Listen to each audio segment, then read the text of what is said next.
Okay, hi everybody. Welcome to Keeping Health Real.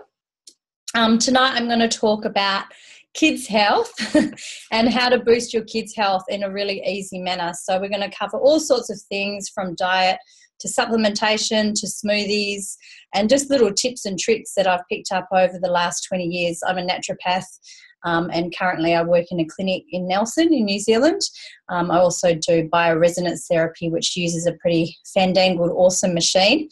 And we'll talk about that in a minute. So I'm really passionate about kids' health. When I was a kid, I wanted to be a paediatrician, and I still have a great passion for helping children. I was a very sick child. I had eczema, I got asthma, I had every cold and flu. I thought I had vessels in my body made of mucus and snot because I would just blow my nose and it would keep coming. So I know what it's like to not have had that health when I was young. And I'm really passionate about giving kids the best chance possible to not go through that. And it can be pretty simple, just with a few little tweaks. So I'm just finding in clinic at the moment, I have parents coming in with kids that are sick and they're really confused. There's so much information out there. There's so many supplements out there. There's so many diets. We've got fussy eaters to deal with. So they're sort of like, look, what can we do, And so we're going to cover some of those things, the things that I repeat time and time again to most parents that come in. That's what I want to share on this call. And once this is recorded, I would love you to use that and share it with whoever you want, because I think we owe it to our kids to give them the best start in life. Without health, I just think we have nothing. And you know what it's like when your child is sick. All you want as a mum is to take that away from them. And I see a lot of parents that have kids with digestive disturbances, unexplained, been down the whole medical route, undiagnosed stuff, tummy pains, bronchiolitis, eczema, asthma, snotty noses, croup, coughs, eczema. It just goes on. And you probably notice when you drop your kids off at school or daycare that snotty bridge between the nose and the mouth is becoming more common in more and more kids. And there's plenty of kids that I see just at school drop-off that is normal for them, and their parents think that is normal, and that is not normal. That is their body saying, look, I need to produce excessive mucus because I've got a problem going on in my body. So I am really passionate about gut health. I think that gut health is paramount to all the rest of the health in our body. And you are what you eat really rings true from a child all the way through to an elderly person. And what I love about that is that we can control what we put into our mouths, just like we can control what we put into their little mouths. And I think it really starts with mums being educated about what they can do so they can get empowered and get a handle on the things that might help them. Obviously, the younger you start with your child's health, the better off it's going to be. But look, they're still so young. It's never too late, to undo or to sort of bring in. I hate thinking of the things to cut out, and we will cover those, but to bring in good, healthy habits that happen daily rather than as a one-off. So I want to start with food. I'll be honest, the top things that I test for in clinic with these kids that are having a lot of problems is food intolerances and allergies. The two most common, I would say, is wheat or dairy and sometimes gluten. Sometimes we get other things like yeast and soy, but I'd say those are kind of the top three. Most of all I test for is wheat and gluten. So when you think of inflammation in the body, think of wheat. When you think of excessive mucus, think of dairy. So our society is pretty much made up of wheat and dairy. It's a real re-education for parents to get a handle on, what am I going to give them to eat? Luckily for us these days is we've got so many amazing websites out there now that teach you how to be able to bake and cook and function as a mum, and still cook beautiful, delicious things for your children that may be slightly less allergic or less stressful for their bodies, especially their digestive systems. So, I don't know whether it's what we're doing to the wheat and dairy or just the fact that our intolerances have gone up. I kind of think it's a bit of both. But those are the two things that I would say, if you've got a child that's sick, pulling back, especially if they've got mucus and colds, just get off the dairy, especially while they've got it. And just start to think of minimising the amount of those things. So we use a lot of spelt in our cooking. We seem to be okay. Bo seems to be okay on spelt. He's my 5-year-old son. And there's some great websites out there. So I'll just tell you a few of the ones that I love. Quirkycooking.com.au is amazing if you've got a Thermomix. Makes things very, very easy because a lot of her recipes are gluten and dairy free. Glutenfreemum.com is also fantastic. Another one called superhealthykids.com. And I also like another one which is called mydarlinglemontime.com. So go and have a look and see, if you can get inspired with some new recipes for the kids. The thing is, we do our baking on a Sunday for Bo's lunchbox, and his favourite thing at the moment is bliss balls. I mean, if you Google bliss balls, there is I don't know how many hundreds of recipes out there. But, yesterday I sat down and went, shivers, I don't even have half the ingredients. Well, I just made up my own in the Thermomix, and it's fine. Just bind it all together with a little bit of coconut oil, a little bit of water. I use dates, cashews. What else? I had coconut, some cacao nibs. You can sort of just do whatever and get them involved. I think that's a really important part, is getting kids involved with what they're eating so they develop a passion for food and a knowledge. So they know, why is my lunchbox looking different from everyone else's? I think it's really important to start that education for them.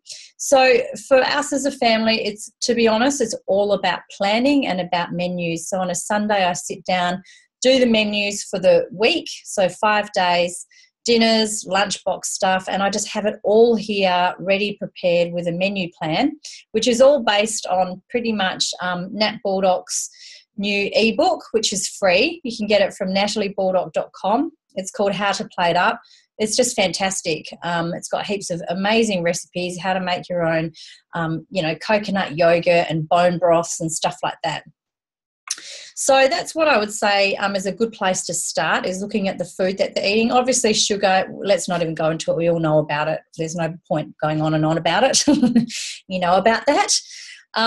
But one thing I do want to just stress again with the gut is that it is your second brain. It's their second brain. So kids that I'm seeing with a lot of these behavioural issues, their ADHD, ADD, autism, or even ones that are just sort of hyper, it has a lot to do with what's inside their stomach.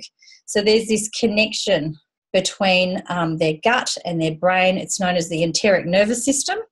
And 95% of your serotonin, which is your feel-good neurotransmitter, is found in the bowels. A really great book to read is The GAPS Diet, which is by Dr. Natasha McBride. I mean, look, it's definitely on the extreme side of a diet, but it works. So if you know any kids with that sort of stuff going on, she has helped to transform many, many children's lives just through diet. You know, it's been pretty amazing to see what she's done with her work. And, of course, when we think of the gut in these little kids of ours, we also have to think immediately of the immune system, because your gut is made up of 80% lymphatic tissue. So, again, remember, think of dairy and that clogging effect. When they're eating it, potentially not digesting it, it's inflaming the gut wall and blocking the lymphatic ducts, which of course is part of the immune system. So you can see it's just like a circle that kind of goes on and on, round and round. And then they have antibiotics, which wipes out all the good bacteria. And then, you know, it goes on and on and on. It gets worse and worse. So I'm really big on healing the gut, decrease food allergies or intolerances. Number 2, how do we heal the gut? So bone broth is probably my favourite method of actually healing those cells in the large intestine, which are meant to be tight junctions. You might have heard of the term leaky gut before. If you don't, please Google it, because there's so much information on it nowadays, which leads to a lot of these eczema, asthma, autoimmune sort of disorders. So bone broth, what does it contain that's so amazing? It's so high in minerals, and the main thing is it's really, really high in amino acids, so like proline and glycine and the glutamines, all the things that actually provide the cells of the gut the healing food to get those junctions tight again. And then the second thing that I recommend for healing their little tummies is probiotics. So why? Why is the probiotics thing so huge these days? Well, they know now that we are pretty much governed by the microbiome in our guts. So the microbiology is all about the bacteria and the balance of the good versus the bad bacteria. So you might have heard of Candida, which is known kind of more as the bad bacteria, which feeds off pretty much wheat, dairy and sugar and loves it when you've had antibiotics. So we want to put the beneficial bacteria back in, which is your probiotics, it's your bifidobacterium, your lactobacillus, all those kind of things. When you're looking for a good strain, I like Ethical Nutrients just for a store-bought probiotic. Look for one that has a large range of different probiotic bacteria in there. How do you get it into them? We're going to talk about smoothies in a minute. I love smoothies with kids because you can pack so much stuff in there that they don't know, and it's just this like healing superfood drink, really. So probiotics, really, really important. Changing a lot of eczema, asthma, all that sort of stuff in kids that I see. And then once their gut health is back to being good, and that means they're having a normal bowel motion, they're not having any of these colds and flus regularly, then you might replace that with a fermented sort of food on a daily basis. So we brew kombucha. We love it. Bo helps when we do the bottling. And it's so good for their gut health. And like, you know, he goes last night, oh, Mom, can I have a cordial? We have like that Barker's stuff, which is pretty much natural. But I said, mate, I don't really want you having cordial right before bed. How about a kombucha? Had a kombucha, and he's like, oh, it's just like cordial. You know, he forgets. I don't know how he forgets because he has it a lot. But it's great. You know, they love it and they've helped make it. So I just think that's really fantastic. Okay, so the second thing we're going to talk about is fruits and vegetables, obviously inherently important for everybody on the planet, especially kids. So fruits and veggies have gone a little bit out of fashion, and we sort of just think, oh yeah, fruits and veg, so important. They are a superfood, and I think we have kind of forgotten that, and we've been overtaken by the superfood industry, which is still great. But fruits and vegetables should make up a large part of your child's diet.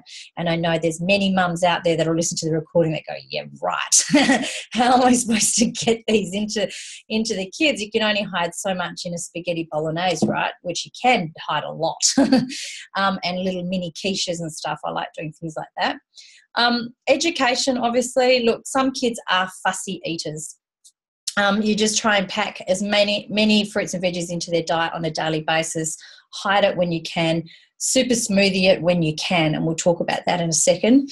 The second supplement of choice, like probiotic for me, is a number one, absolutely essential for a child, or a fermented food. Number two essential for me is Juice Plus. So for you that are on the call, you already know about it, and you've already got your kids all on Juice Plus, which is fantastic, and so do I. We're just going to talk about it really briefly. So Juice Plus, fruit and vegetable, 17 varieties of fruits and vegetables in here. Really, really fantastic. Look, I'm not going to get Bo to be able to eat parsley. He doesn't love spinach. He does like broccoli. Kale, absolutely no way. I'll be really honest. I don't even really like kale that much. It's just so bitter. And I've tried it and tried it and tried it. I don't even like it in my super smoothie. I've said it. It's out there now. The anti-kale naturopath. No, just joking. But look, these are great. They're gummies. Yes, they are sweetened, but with organic evaporated cane syrup. So again, as close to nature, as close to the plant as we can get. I don't have a problem with it. It's as much fructose as in half an orange. So go figure that. Bo has 2 of these and 2 of these every single morning. He's been on them for 15 months. He's had 1 cold, pretty much, and no tummy bugs. And I know kids in Nelson that are just constantly getting wiped out on that cycle. And look, it's not just down to the Juice Plus. It's down to also the other stuff that I've talked about tonight, decreasing the allergens. He has a probiotic pretty much every day, or kombucha. And he has his Juice Plus. And he also has this, which is my number 3 supplement. It's Udos oil, which is a plant-based omega-3, 6 and 9 essential fatty acid. For me, if I can get it from a plant, that's where I'll always go. So this trumps fish oil for me. And how do I get it into him? In a super smoothie. So we're going to talk about that. With the smoothies, of course, we don't have a lot of dairy. We will have a little bit of cheese sometimes and good high-quality yogurt. But we don't have milk. I can't even handle the taste of milk anymore, and Bo's never really had it. So we make homemade almond milk. If you don't make your own almond milk, please just Google a recipe. If you've got a blender or a Thermomix, it is the simplest thing in the world. It takes, honestly, about 3 minutes to make. And you can make up, I just make it up in a litre and a bit, chuck it in a glass jar, store it in the fridge, lasts for 3 days. Please don't buy the almond milk. It just does not taste the same. And we're testing a lot of kids that are not great on the Tetra Pak rice milks and the almond milks, because I don't know if it's the pack or whether it's the additional stuff that gets mixed in there. Maybe it's the sunflower, or I don't know. But almond milk's so easy to make. So what smoothie do I make for him that he loves? Almond milk base. Again, we've got a beautiful Juice Plus product that I use where all us family are on it. We've got the vanilla and the Dutch chocolate. These guys are like superfood in a sachet, all plant-based. There's no whey, so again, we're not clogging their systems. It's got heaps and heaps of plants in it as well, and superfoods. So almond milk, a sachet of that, and then go to town. I just grab the superfood jar, chia seeds, I might put coconut in it, I'll put the Udos oil in it, I'll put the probiotic in it. I might put some berries or some banana, or chuck a little bit of hidden spinach in there, and boom, you've got an amazing smoothie that actually tastes delicious. They love it. So he had a little friend over yesterday for a wee play, and he's quite a fussy eater, I know. And he got home from school and I said, "Oh, Bo, do you want a smoothie?" He goes, "I want one." His little friend said, "I want one." I went, "Okay, we'll try." And he goes, "Oh, I'll try it. I only like blueberries." I said, "Well, we don't have any blueberries in the moment, but I'll make you a smoothie." And I put the vanilla in. That's my favourite flavour. And just superfooded it up. And he was like, "Oh, this is really good." So I might have to tell his dad where to get it. It's such a good way. They love it. And if you freeze down your fruit and get them to help, this is the thing, right? Get your kids involved. Get the bananas, get them to peel it, chop it, put it in your little Ziplocs, chuck it in the freezer. Do the same with if you've got produce from your garden, going into summer when all the fruits start coming out. And then when they get home from school, they can choose. You want a smoothie? Go ahead, make it. Go for it. It's teaching them that independence and how to make a smoothie, which is fun and yummy. So that's super smoothies. I've already finished my talk. That was quick. The last thing I did want to touch on is electromagnetic frequencies. So if you understand EMFs, they're like coming from this computer right now that we're all on, or your phone. Mobile phone towers, iPads, all that sort of stuff is electromagnetic frequencies. And it's a frequency that I test using my machine. So many people test up for it, and it's becoming more and more of a problem because EMF stress is going up. It's not going down. And if you could see the amount of frequency that is actually kind of hitting your body at any point of the day, we'd all be surprised. We've got satellites beaming things down. We've got Sky TV dishes. Smart meters are going into houses. And people's health, it is getting affected, and so are children's health. I've been seeing a couple of kids in high school that it's all computer now, not like when we were in school. I wonder if they'll even know how to write. Goodness, it's all typing. So they're getting affected by it. They're getting drained, and lots of teenagers go from school to home on the phone or on the iPad, and then they're sleeping with their phones under the pillow, turned on, or the computer slid under their bed. So there's a lot of education, I think, that needs to happen from a parental point of view. Number one, turn your Wi-Fi off at night time when the last person's finished with it, so that frequency isn't going through the house. Number two, moderate how long your kids are on the devices for. Make sure they have a break. Make sure they're not sleeping. Number three, turn your phones off. Please don't use them as an alarm next to your bed, because you're sleeping with that frequency right next to your head when it's actually a time that your body is meant to be regenerating and resting and healing. So definitely turn the phones off. And so many people are guilty of this, and if you're one of them, just go and they, but I needed to look at the time. I'm like, you know, they do have battery operated little clocks. You just press the button and it lights up. So invest in one of those. And you can get little things like this. This is called a Q-Link. I just got it from qlinkproducts.com. There's all sorts of other devices out there. That's just the one that I use. I just throw it in my bra, to be honest. But I got one for Beau as well when he's, you know, on things. And it just really helps. I know it does help because I've tested it through kinesiology. So, yeah, those are the things. Cooking Meanie's listening. Nice one, Andrea. Those are the things that I recommend for kids. Look, it's our job as parents to look after our children, and I really, really hope that this talk has maybe inspired a few little tweaks that you might be able to put into play for your own children. And of course, like I said, I'm going to put this up on my YouTube channel, which is called Natural Living. If you know anyone that has got sick kids, like seriously, just send them the recording, or just let them know that we'll be doing this talk again in about 3 to 4 weeks. I try and do this talk once a month. People need help. They need direction with their children. And I just think, you know, I just know when I look at Beau, like today he played soccer and he was running around. He just looks healthy, you know, and I just think pat on my back for me, but also pat on the back for him for, you know, allowing me to sort of nurture him in that way and being open to it. And so if you guys are already doing that, which I'm sure you are, because a lot of you are giving your kids Juice Plus already, well done you. Pat on your backs for you as well, because it's, you know, it can be a big job looking after a family. So that's it for tonight. I'd love you to like my Facebook page, Keeping Health Real. We do regular events online, and we're going to start doing regular events in Nelson. If whoever invited you onto this call or shared this recording with you, please get in contact with them. If you wanted to order the Juice Plus, look, it's one of my top supplements, absolutely, for children and for adults. So they'll explain to you how it all works. We've got a children's health study where children can get the supplement for free, and they'll explain all of that to you. All right. Thanks so much for coming on, everybody. Have a good night. Bye.